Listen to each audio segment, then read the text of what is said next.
out. Cedric, Bridges. today, Yes, sir. Yeah. we are rocking with Yeah. one of the hottest smooth jazz artists. Yes, We're sir. rocking with Matt Lee. Matt Lee. Yeah. Woo!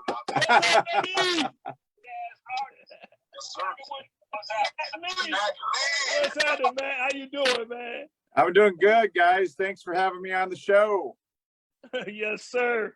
Matt, man, you have a hit single, man, that charted #1 on Smooth Jazz. One More Kiss, one of my favorite songs, Summer Rain, and you got a new single out, Dream Walk. Man, talk to us about all this great stuff you got going on. I just got too much stuff going on, man. I got to slow down. But moving to Florida, so I'm like, man, before I tear all this equipment down and put it in boxes, I got to get a few more songs done. So we got Panama City Groove is going to be coming out September 5th, going to radio. And another one that I work with Jeff Carruthers, Huge Groove, mix and mastering, and hope everyone likes it. It's a really cool song. Yeah. So you're moving, right? Yeah. We're gonna be out of here August 21st. So I actually, as we speak, if I didn't have this door shut, you would have heard my bird and my wife with the tape gun. There's a lot of racket going on. Yeah, man. Well, that's exciting stuff. Life and times of a musician, man. Yeah. I might be a little closer to you guys. Where are you guys at? You guys, I see the New York hat. So are you guys back? Nowhere near New York. Nowhere near New York. You're nowhere near? Are you guys at least close to Florida? Chicago. Yeah. Okay. Yeah, we're close to Chicago. We're in Rockford, Illinois, which is an hour outside of Chicago. Yeah, that's it's kind of head that way, right? Yeah, absolutely, absolutely.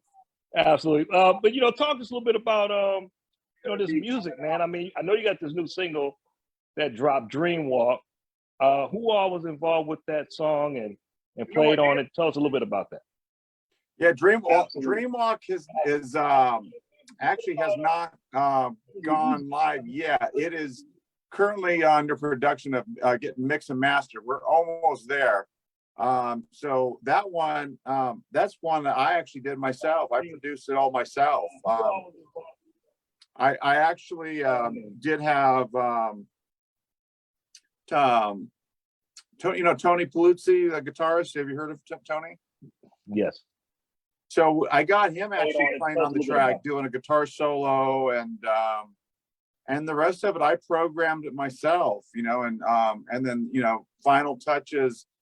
Huge Groove always does my mix and masters, so should have that totally done. I mean, the song's done. I'm just waiting on the mix and master, but one I'm probably going to put out later this year. Like I said, I got so much stuff going out there. It probably gets confusing on what's getting released. Right. Like what's going on? What's the release today? But the two new songs that I've been working on is Panama City Groove, which is going out for radio on September 5th, and Dream Walk. And so I'm going to probably put that out a little bit later to give time for Panama City to kind of breathe a little bit. Cool. And we're looking forward to it. I know I am. I heard a little bit of that Panama, Panama Groove. Yeah, Panama City Groove.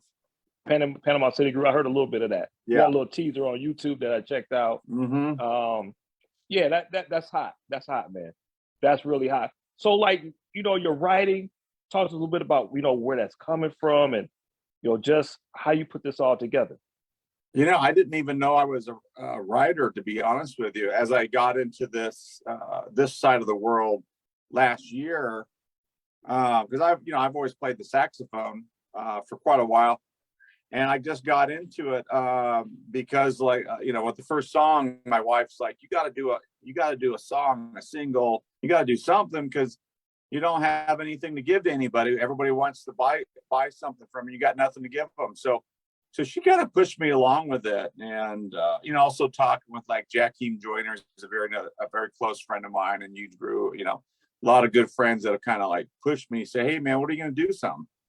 So I didn't realize I could write music till I actually got put in that position. And once I got into it, I actually really love it. It's just one of those things where I can just hear those melodies and the flow and the vibe. And it just comes out, man. I don't even know how to describe it. It's just one of those things where once I hear the track or I start hearing the beats and the drums and the bass, and I'm like, man, I'm already like, I can hear like almost like lyrics to the song already. And then I just translate that to saxophone. And, you know, because I kind of feel like if I was a vocalist, you know, I'd be singing it through the saxophone. I hear you. Yeah. Wow. Yeah. Yeah. Yeah.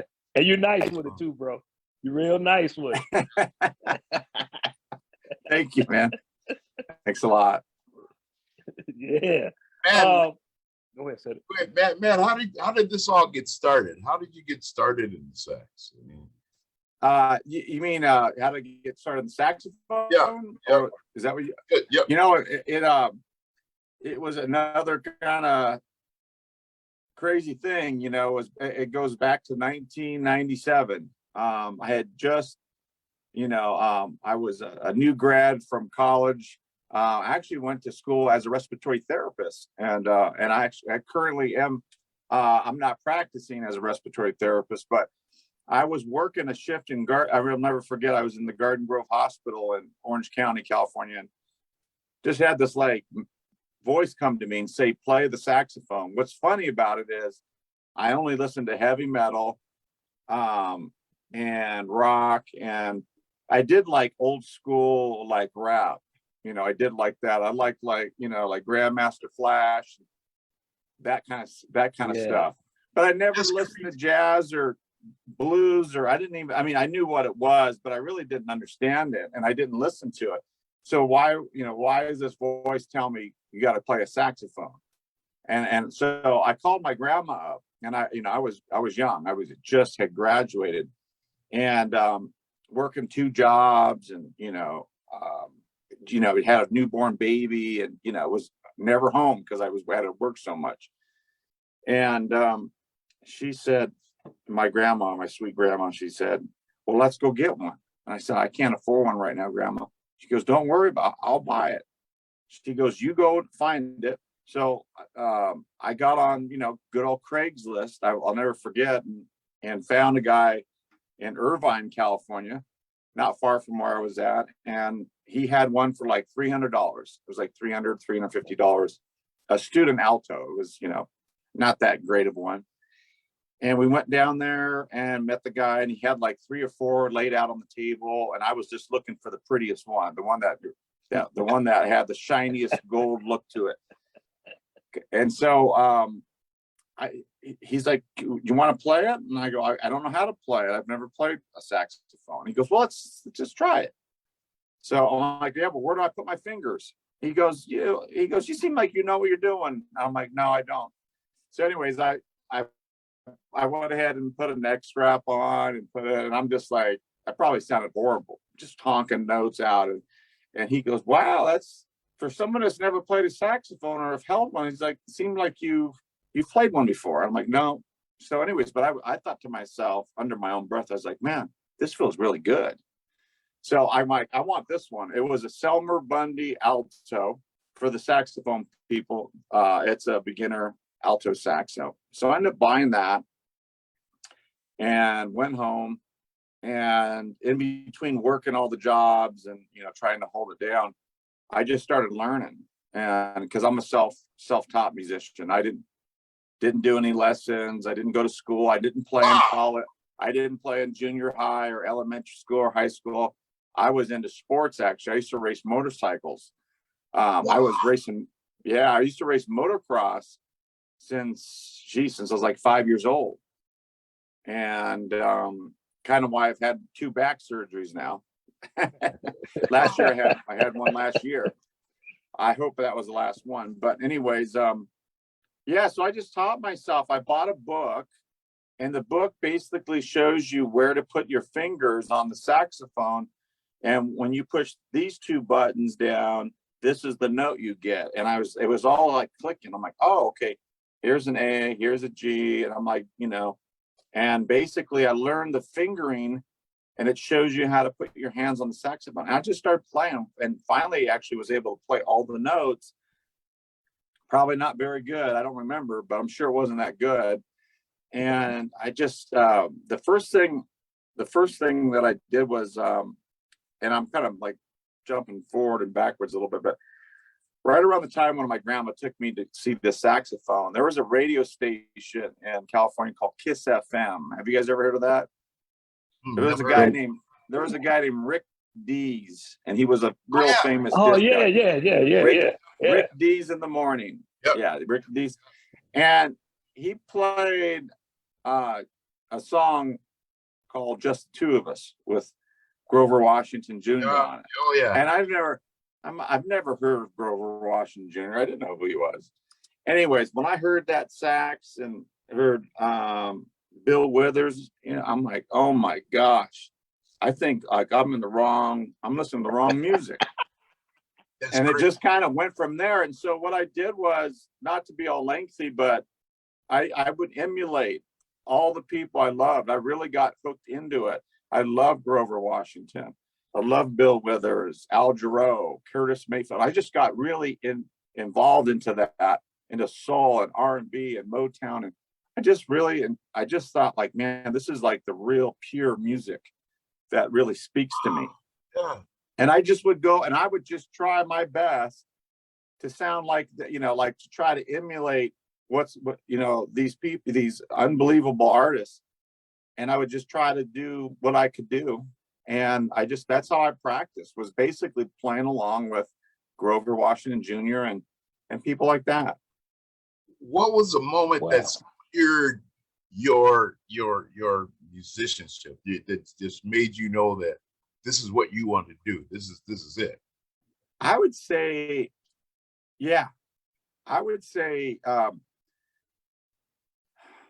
probably about 5-6 years in from day one when I started, I'm like, I was developing my own sound. I'm like, I think that's my sound. I'm okay with my sound. And I'd say at that 5 to 6 years, because I was already playing with bands like about a year and a half to 2 years after I started. I was already playing in these bars, these smoke-filled room bars with these bands that were like, half the guys were drunk and, yeah. I mean, I'm not kidding. You guys would die if you guys could go back in time and see the stuff I was having to do. And I just was going like, man, I don't want to do this. I want to do my own thing. And I had a friend that got me into playing solo gigs, track dates. And I think that's what really taught me a lot, and taught me a lot about, contemporary jazz. And I'm like, this is something I want to do. I love it.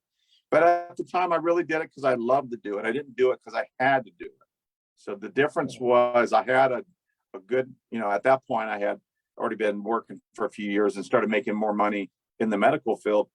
And I'm like, I didn't feel like I was going to be where I am today, to be honest. I never saw this coming, to be real truthful. Not at all. Actually, I didn't see this come until last year, to be real honest. It wasn't like, I'm going to be out there, I'm going to be putting music out on the rail. I really never really had that intention, honestly. That's crazy.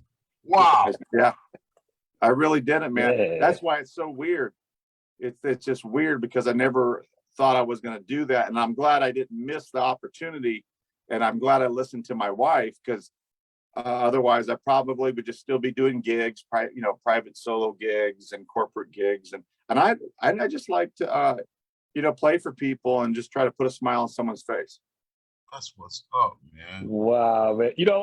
Matt, I'm looking at your look, and I mean, you don't fit the smooth jazz look at all. You got the tattoo. Well, a lot of people say, yeah, a lot of people say I look like I belong in Metallica. Right. They say like I should have a guitar, maybe grow out the hair a little bit longer, because I've got that look. and I think it is kind of funny. Yeah, it's kind of funny because it isn't the typical look No. that you would see. Like when you're going to see a smooth jazz show, you don't expect to see something like this. No, not at all, bro. Not at all. But I love it though. I mean, that's wow. You got your own, you got your own looks, and own style, and it's working, man.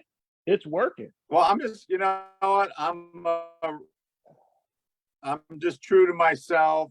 This is the way I'm talking and acting. This is totally normal every day. And I love being around people. I like to socialize with people on, on social media. And I've met a lot of friends through the, Facebook and Instagram and all these other things. And I'm just going to be myself. I'm not going to be worried about how people look at me if I don't have the right look. My whole thing is, it's the best thing is to be honest with yourself. And I think through that, people accept you if you're honest with yourself. That's what's up. Absolutely. That's the Absolutely. way. That's the way you got to go. Hey, Matt. Absolutely. What do you want? What do you want your fans and potential fans to take away from your music, your style? I have a little saying. Music, unites our hearts and soothes our soul. I really want it to unite us as people, because with everything going on in this crazy world, it's just gotten crazy. I don't remember stuff like this when I was a kid. I mean, and you guys probably would agree with that, right? We didn't deal with a lot of this stuff. No. And I just feel like, music is very healing, right? It really, it breaks down the boundaries and the walls and it kind of unites us together. And I just hope that it can do something like that for people where they feel like we are all one. Yeah. If that makes sense. Yes, it does. Yeah. Cool. Absolutely. Matt, man, this is fantastic, man. I want to for just a moment, just talk a little bit about, are you going to be touring? Where can people, check you out? Yeah. So like right now I'm taking the advice of the people before me that have done unbelievable, that have said, man, okay, you got a good thing going. Like now you got to start building a library of songs. And so I've been working hard to just start to put together some really good songs. And the other thing is getting moved. So once I get settled down in Panama City, I'm going to start getting out. I'm hoping to get out before the end of this year. And I've already got all the I've got all the connections for musicians, and the people that support me are always going to be able to help me, guide me in the right direction. So I'm hoping by the end of the year, I've already had people trying to get me to go out right now, but I want to be more prepared and have original songs. I really enjoy writing the original songs and having something new and fresh. And so I just want to make sure I have enough to give to everybody. Great. And vocally, I mean, I heard on one track, sounds like you got a little vocal on there. Who do you work with vocally? Are you looking for artists to work with to do some vocals on your stuff? That track, that R&B track, Pretty Southern Girl, you probably heard. Yes. So that was, and Summer Rain too. Summer Rain has a little bit too, I think.